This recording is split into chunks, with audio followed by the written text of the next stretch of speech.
الحمد لله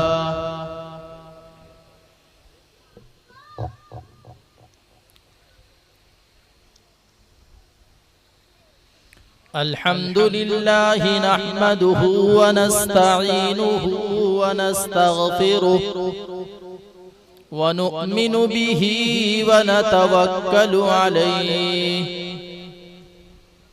ونعوذ بالله من شرور أنفسنا ومن سيئات أعمالنا من يهد الله فلا مضل له ومن يضلله فلا هادي له ونشهد أن لا إله إلا الله وحده لا شريك له ونشهد أن سيدنا ومولانا محمدا عبده ورسوله أرسله الله تعالى بالحق بشيرا ونذيرا وداعيا إلى الله بإذنه وسراجا منيرا أما بعد فأعوذ بالله من الشيطان الرجيم بسم الله الرحمن الرحيم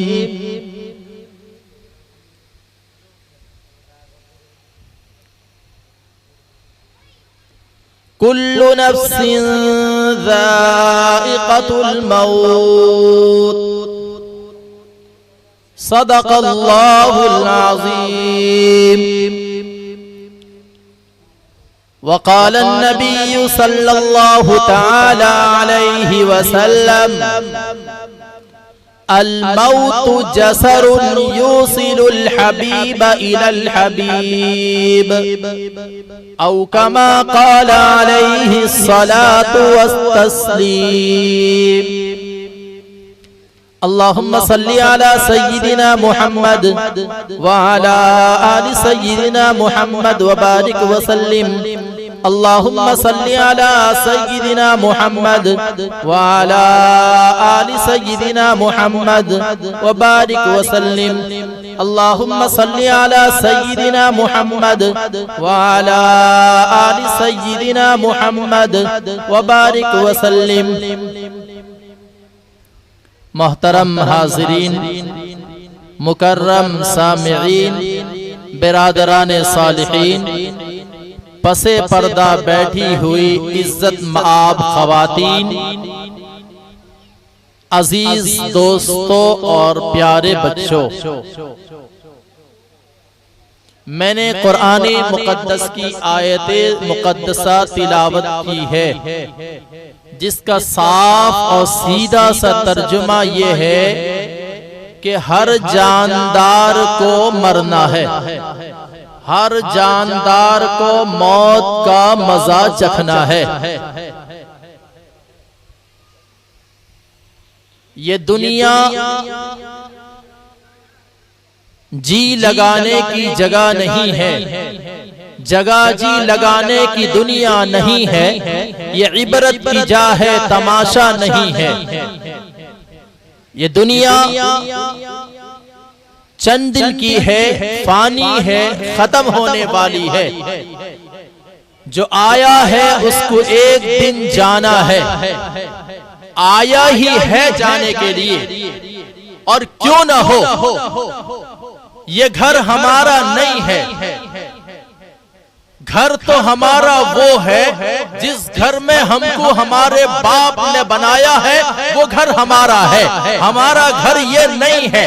کوئی انسان راستے پہ چلتا ہے، راستہ چلتا ہوا مسافر، کبھی ایسا نہیں ہوا کہ کسی پل پر کھڑا ہو کر کے یہ پلاننگ کیا ہو، یہ سوچا ہو، یہ کسی انجینئر کو بلا کر کے یہ پلاننگ کیا ہو کہ مجھے اس پل پر گھر بنانا ہے، مجھے اس پل پر اپنے زندگی گزارنے کا ذریعہ بنانا ہے. نہیں نہیں، ایسا کبھی نہیں ہوا. یہ دنیا بس چند دن کی ہے، یہ مسافر خانہ ہے، یہاں رہنے کی جگہ نہیں ہے. ہمارا اصل گھر تو وہ ہے جو ہمارے جد امجد حضرت آدم علیہ نبینا علیہ السلام جہاں پیدا ہوئے تھے، وہ گھر ہمارا ہے. وہ گھر کون سا گھر ہے؟ وہ گھر جنت ہے. ہم جنت کے ہیں، جنت میں ہمارا گھر ہے. ہم جنت سے آئے ہیں اور ہمیں جانا بھی وہی ہے. اسی لیے ہم کسی کے انتقال پر پڑھتے ہیں انا للہ و انا الیہ راجعون.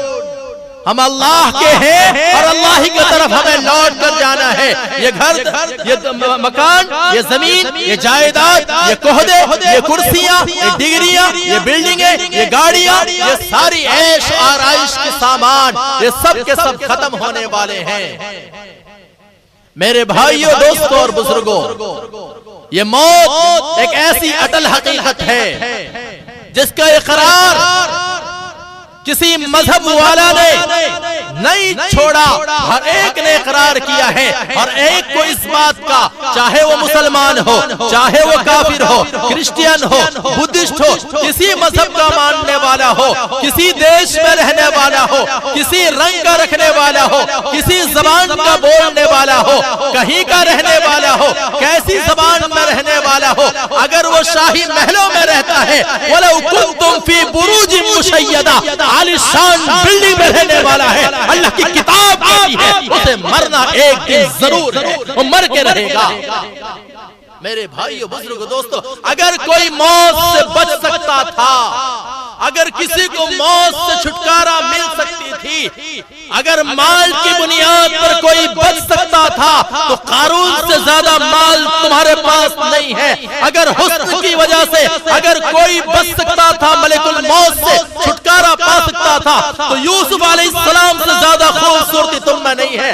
اگر کوئی حکومت کی وجہ سے موت سے بچ سکتا تھا، ملک الموت کے جنگل سے آزاد ہو سکتا تھا، فرعون سے زیادہ حکومت چلانے والے کوئی تمہارے نہیں ہیں. میرے بھائیوں، بزرگوں، دوستوں، اور تو اور میں آگے بڑھ کے آپ کو یہ کہوں، یہ یوسف کا حسن، یہ قارون کا خزانہ، یہ فرعون کی حکومت، یہ ساری کی ساری ایک طرف ہے. اگر کوئی محبت کی بنیاد پر، کوئی عشق کی بنیاد پر اگر بچ سکتا تو اللہ کی نظر میں دعوے کے ساتھ کہتا ہوں، میں آپ کے سامنے ببانگے دہن ڈنکے کی چوٹ پر یہ اعلان کرتا ہوں، اگر محبت کی بنیاد پر کوئی موت سے بچ سکتا تھا، مجھے کوئی دنیا والا یہ بتا ہی نہیں سکتا کہ اللہ کی نظر میں اللہ کے محبوب سے زیادہ اللہ کو کوئی پیارا ہو.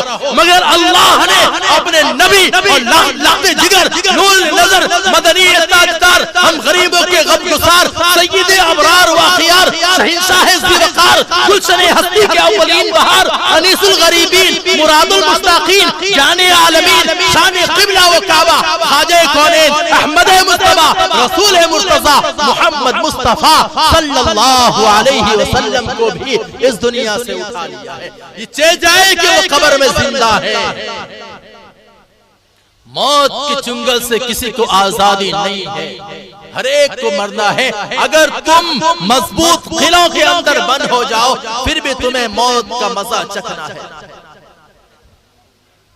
میرے بھائیو، بزرگو، دوستو، نبی علیہ السلام کا آخر لمحہ ہے. نبی علیہ السلام دنیا سے رحلت فرمانے کا وقت ہے. آقا مدنی صلی اللہ علیہ وسلم موت کی سختی اور تکلیف کو برداشت کرنا ان کے لیے مشکل ہوا. لکھا ہے کتابوں میں، آقا نامدار مدنی تاجدار حضور محمد الرسول اللہ صلی اللہ علیہ وسلم جبکہ وہ معصوم ہیں، ان کے اگلے پیچھے سارے گناہ معاف ہیں، اور ہم اور آپ تو گناہوں کے پرندہ ہیں، گناہوں کے ٹوکرے ہیں. رات دن، صبح آنکھ کھلتے ہی گناہ، رات آنکھ بند ہونے تک گناہ میں لگے رہتے ہیں. ہمارا حال کیا ہوگا؟ یہ گناہ سے معصوم، اللہ کا محبوب، ساری کائنات کا سردار، امام الانبیاء، سارے انبیاء کا اشرف، سارے انبیاء میں بزرگ و برتر، سارے انبیاء کا امام، جب آخر وقت ہے، آپ موت کی سختی اور تکلیف ایسی تھی. اللہ اکبر کبیرہ.